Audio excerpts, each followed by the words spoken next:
r/ask Reddit. What sounds like fiction but is actually a real historical event. During World War I, the German Navy built a ship and painted it to make it look like a British ship called the RMS Carmania in order to infiltrate and destroy British convoys. On the ship's first outing, the first enemy it encountered was the real RMS Carmania, which promptly sunk it. Spider-Man meme. In 2007, a paraglider got trapped in the updraft of two joining thunderstorms and was lifted to an altitude of 33,000 feet. She landed over 3 hours later about 60 kilometers north of her starting position, having survived extreme cold, lightning and lack of oxygen. That sounds scary. Imagine spending 3 hours in the sky and not being able to get back down. She was unconscious for most of it, thankfully.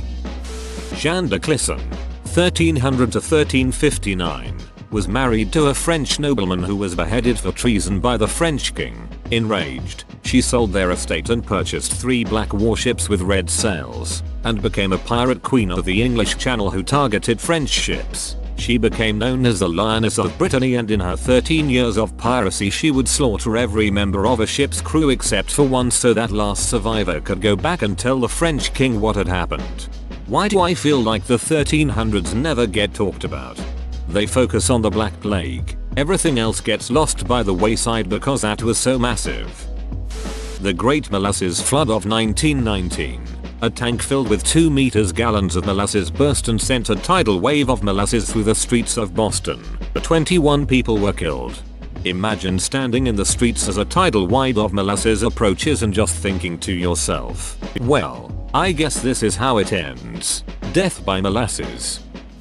The escape from Antarctica by the members of the Antarctic expedition led by Ernest Shackleton. The stuff they went through was unbelievable. Their boat, the Endurance, was crushed by ice floes. They were stranded on the floes for over a year in temperatures well below freezing. They then took to 3 boats around 22 feet in length across the Antarctic Ocean looking for land. There were about 10 men in each boat. They missed reaching land by just a few miles at times. 2/3 of them got stranded on Elephant Island surrounded by ice while one of the boats went out in search of rescue. That boat made it through the Drake Passage, one of the deadliest places in the ocean. All but 3 of them got stranded with little food and water, while the 3 men who left became the first people that crossed South Georgia on foot. They found civilization, rescued the men who came through the Drake Passage, waited months until they could rescue those on Elephant Island. Every single person who came on the initial voyage survived, with the worst lasting consequence being a single foot amputation. I am shocked that this has not been made into a major movie or mini-series. An English king named Ethelred, later called the Unready, took some troops to defend against a Viking invasion. The weather was bad, so a lot of the Vikings' ships crashed as they were landing. Ethelred thought that it would be dishonorable to attack them as they were stumbling onto shore, so he kept his troops back until the Vikings had a chance to get together and form proper battle lines before he attacked them. The better prepared Vikings then won the fight and slaughtered a bunch of Ethelred's men, and he and the rest were forced to run away while the Vikings went around pillaging. Also, his sobriquet does not mean unready in the modern sense, as in unprepared, but rather ill-advised. Ethelred, the name meaning well advised, a hilarious pun. The battle for Castle Itter near the end of World War II saw US soldiers, French powers, and the German army fighting on the same side to hold the castle against an SS tank division. To make it even weirder, the French prisoners included several prime ministers and a tennis star. A tennis star, 2 prime ministers, 2 French generals, a former SS officer, and Charles de Gaulle's sister. Someone get Tarantino on the phone. He needs to work on this. Edgar Allan Poe wrote a novel in 1838 in which 4 shipwreck survivors, at the point of starvation, choose to resort to cannibalism. So they kill the young cabin boy, Richard Parker, and eat him. In 1884, a ship called the Mignonette sank. 4 crew members survived. At the point of starvation, they killed and ate the youngest of them, Richard Parker. The inspiration for the tiger's name in Life of Pi. Mad Jack Churchill, the man with the only confirmed longbow kill in World War II. Guy and his squad did a death march towards the Germans while playing bagpipes, got captured and sent to a concentration camp. He then escaped, got caught again, and then escaped a different concentration camp. Also, he always carried a Scottish longsword with him. There's so much other weird shit he did after the war, and it's amazing to me that he's entirely real. Are you allowed to arm yourself with whatever you please as a soldier? No, I don't need a rifle, thanks. I have a catapult and a bag of marbles. I'll be grand. Generally speaking, no. But if you're the kind of person who wants to carry a ducking sword into combat against people armed with machine guns, you're probably not going to let the rules slow you down too much. Louis XIX was king of France for 20 minutes. The shortest war ever recorded was around 40 minutes long. During the Salem witch trials, dogs were also accused of witchcraft. 2 dogs were executed because of it. Was the 40 minutes war between the British and natives of the island of Zanzibar? Yes, it's clocked at between 30–45 minutes. The Soviet scientists starving to death saving the seed bank of Leningrad during Hitler's invasion in the winter of 1941 to 1942 despite it being full of corn, wheat and potatoes. What happened? They ran out of food but couldn't eat anything from the seed bank since they needed to preserve its stocks. That level of dedication is just unimaginable. To go against your survival instincts and starve to death in order to not eat that food. I can't even comprehend.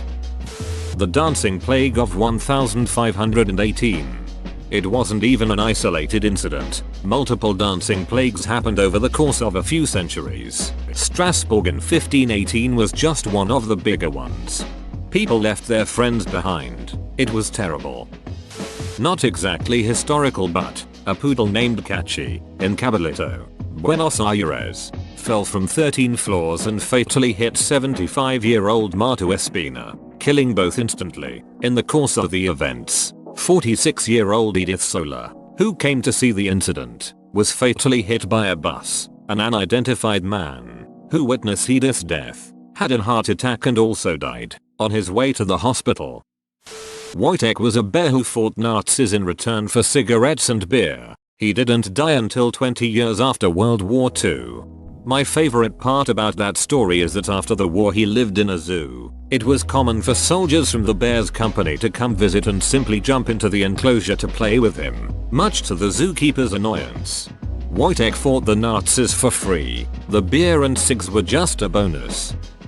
A Russian Tsar had a bomb thrown at him, avoided it, and thought it was a good idea to stay there to look at the damage. Enter second guy with bomb. Assuming you mean Alexander III, Lenin himself watched the execution of his brother in a slightly earlier assassination attempt. Sergeant Stubby. During World War I, a soldier found a stray dog when training on the Yale University campus, and took a liking to him.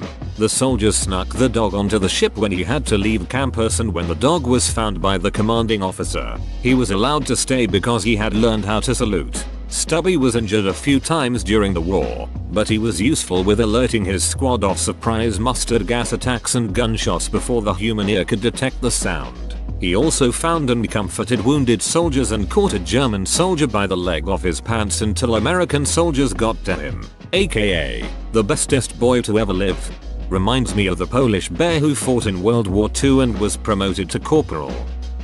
Joshua Norton was just this random crazy guy from San Francisco who hated all this political nonsense that was going on at the time and figured he could do the job better at it himself. And thus the Emperor of the United States and Protector of Mexico was born.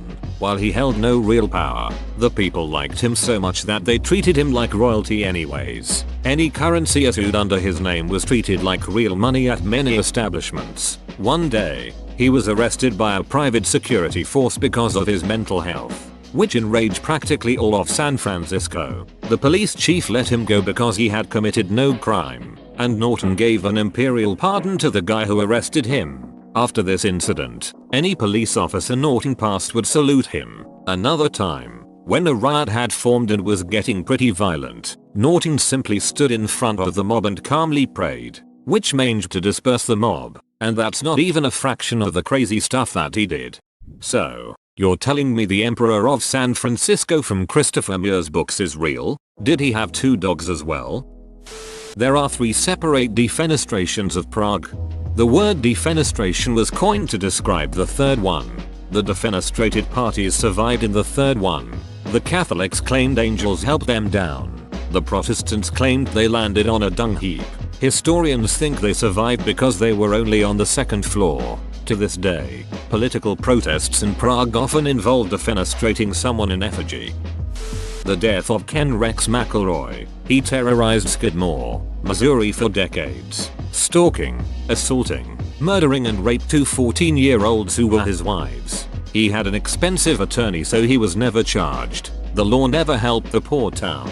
One day, the town gathered for a meeting on how to deal with McElroy. Details get a little vague here, but apparently someone alerted the room that McElroy was in the bar up the street. Quietly and calmly, everyone got up and walked over to the bar. As McElroy got into his truck, someone shot him in the back of the head.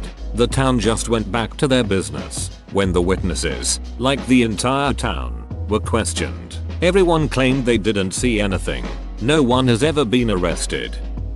When you read the real John Brown story, from Kansas to Harper's Ferry, it just doesn't seem real. Fundraising, Canada, clandestine fundraising, religion, asking everyone to join, betrayal by friends, martyrdom, etc. John Wilkes Booth was at his execution. The Roman Emperor Caligula once declared war against Neptune, god of the ocean. He led his soldiers to a beach and instructed them to stab the water. In 1980, Lake Pigner in Louisiana drained like a bathtub with the plug removed. Oil drillers on a rig in the lake had hit a mine shaft below. The rig, barges, a tugboat and part of a nearby island got sucked into the largest man-made whirlpool ever. Whoa, you made it to the end? You're a ducking beast. I'll cut you a deal. Smash like and subscribe for more curated content, bruh. It's free and that's a great price.